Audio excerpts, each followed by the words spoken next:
High friends, welcome back to my channel. আশা করছি তোমরা সবাই খুব ভালো আছো আর আমিও ভালোই আছি। আজকে আমাদের বাড়িতে মায়ের বাৎসরিক পুজো, সেই উপলক্ষে মায়ের ভোগ রান্না করতে চলে এসেছি। ভাজার জন্য 5 রকম সবজি কেটে নিয়েছি আর এখানে চাপিয়েছি আলুর দম। এছাড়াও আছে ফুলকপি আলু পনির দিয়ে তরকারি, লুচি, সুজি, চাটনি আর পাঁপড় ভাজা। আমাদের বাড়িতে মাকে অন্নভোগ দেওয়ার নিয়ম নেই, তাই প্রতি বছরই সাধ্য মতন লুচি, সুজি, তরকারি, 5 রকম ভাজাভুজি দিয়ে মাকে ভোগ দিয়ে থাকি। আর ভোগের রান্নাটা আমি করে থাকি। আমার মায়ের ভোগ রান্না করতে খুব ভালো লাগে। শিবরাত্রি পুজোর ঠিক একদিন পরেই আমাদের বাড়িতে মায়ের বাৎসরিক পুজো। শিবরাত্রি পুজোর উপোস ছাড়তে না ছাড়তেই মায়ের বাৎসরিক পুজোর উপোস শুরু হয়ে গেছে। পরপর 2টো উপোস। উপোসের সময় কাজের মধ্যে থাকলে কোনো কিছু মালুম হয় না, কিন্তু কাজ ছাড়ার পর আর বিশেষ করে উপোস করার পরে তার পরের দিনকে শরীরটা এতটাই খারাপ লাগে তা কী বলবো। তো যাই হোক, মায়ের আশীর্বাদ না থাকলে এসব করে ওঠা সম্ভব হতো না। মাকে আমি আমার সাধ্য মতন ভোগ রান্না করে দিয়েছি। ভোগের মধ্যে ছিল 5 রকম ভাজাভুজি, লুচি, সুজি, আলুর দম, আলু ফুলকপি পনির দিয়ে তরকারি, টমেটোর চাটনি আর পাঁপড় ভাজা। যতটুকু পেরেছি ততটুকুই ক্যামেরা বন্দি করে তোমাদের সঙ্গে শেয়ার করতে পেরেছি, কারণ কাজের মধ্যে বিশাল ব্যস্ত ছিলাম আর একার পক্ষে কাজ করা আর ক্যামেরা বন্দি করা ততটাও সম্ভব নয়। এই দেখো, সন্ধেবেলা একটু সাজুগুজু করে ক্যামেরার সামনে চলে এসেছি। আস্তে না আসতেই পেছন দিক থেকে আমার ডাকা শুরু হয়ে গেছে, ভিডিও বানাবো না কাজ করব।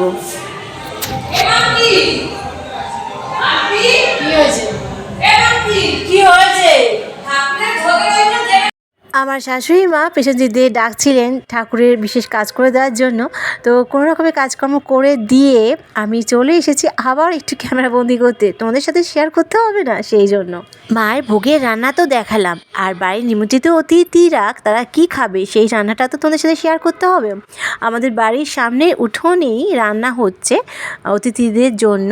তো হচ্ছে ফ্রাইড রাইস, আলুর দম, ফুলকপির রোস্ট, পাঁপড় ভাজা আর টমেটোর চাটনি। সব রান্নাই হয়ে গেছে আর এখানে লাস্টে চলছে ফ্রাইড রাইস। ফ্রাইড রাইসটা হয়ে গেলেই পুরোপুরি রান্না কমপ্লিট হয়ে যাবে। আর বাদবাকি রান্নাগুলো সব কমপ্লিট, সেইগুলো ঘরে মধ্যে আছে। তো এখানে পেপার চাপা দিয়ে আছে দেখো ফুলকপির রোস্ট, তারপরে আছে কাজু বাদাম, খেজুর, আমসত্ত্ব দিয়ে টমেটোর চাটনি। অনুষ্ঠান বাড়ির এইরকম চাটনি খেতে দুর্দান্ত লাগে। আর তারপরেই আছে আলুর দম। বাড়ির ভেতরের খবরাখবর তো তোমাদের সাথে শেয়ার করলাম, আর বাড়ির বাইরেটা, বাইরের থেকে আমাদের বাড়িটা কেমন লাগছে সেটাও তোমাদের সাথে একটু শেয়ার করে দিই। মায়ের বাৎসরিক পুজো উপলক্ষে সারা বাড়িতে লাইটিং করা হয়েছিল, আর সেটা আমি দূর থেকে ক্যামেরা বন্দি করলাম। আর এই দেখো বাইরে থেকে আমাদের বাড়ির লুকটা দেখাচ্ছে, কি সুন্দর লাগছে বাইরে থেকে আমাদের বাড়িটা। এই দেখো পুরো বাড়ির ভেতরের খবরাখবর তোমাদের সাথে শেয়ার করে নিলাম, এমনকি বাড়ির বাইরেটা কেমন দেখতে লাগছে সেটাও তোমাদের সাথে শেয়ার করে নিলাম। কিন্তু যাকে উপলক্ষ করে এত বড় অনুষ্ঠান তাকে এখনও পর্যন্ত তোমাদেরকে দেখানো হয়নি। তো চলো, তার পুজো শুরু হয়ে গেছে, বামুন ঠাকুর চলে এসেছে।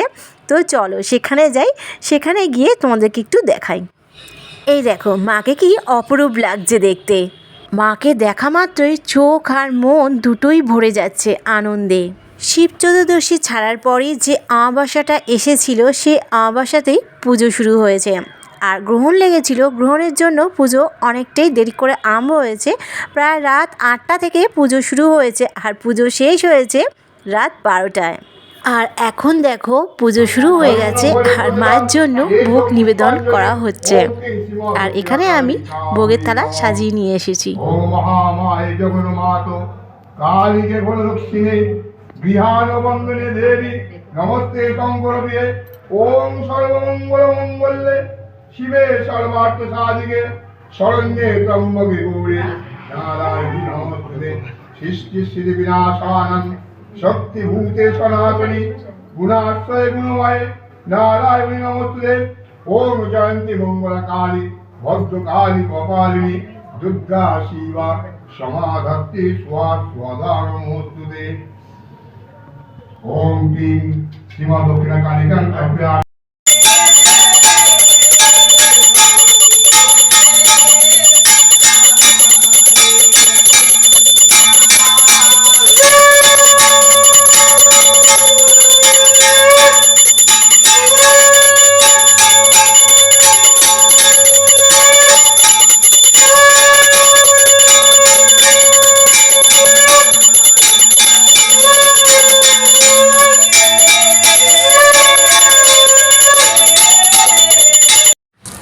দেখো এখন পুজো শেষ আর এখন চলছে হোমযজ্ঞ।